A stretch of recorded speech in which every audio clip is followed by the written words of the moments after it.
It is every tenant's worst nightmare. You get a knock on the door and it's the sheriff saying, "We're locking you out of your home because you're getting evicted," but you have no idea why. That is exactly what happened to Renee and her family just last night at 2777 Kipling Avenue West, a building owned by Q Residential. I want to walk through exactly what happened last night, what we're doing about it, and how you can help, because unfortunately this is an all too clear example of exactly what will become far too common when Bill 60 is actually passed.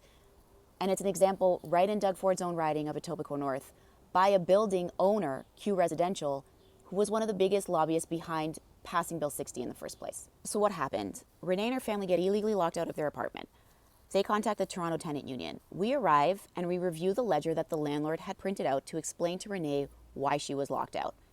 It was abundantly clear after reviewing that ledger that there were thousands of dollars of charges that did not belong to Renee's unit. How do we know this? Because the ledger said so itself.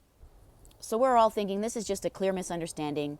I approached the property manager, the regional property manager from Q Residential, and I explained, clearly there are charges here, thousands of dollars worth of charges that do not belong to this unit. And I demonstrate where they state that they belong to units 1614 and 607, neither of which is where Renee and her family live.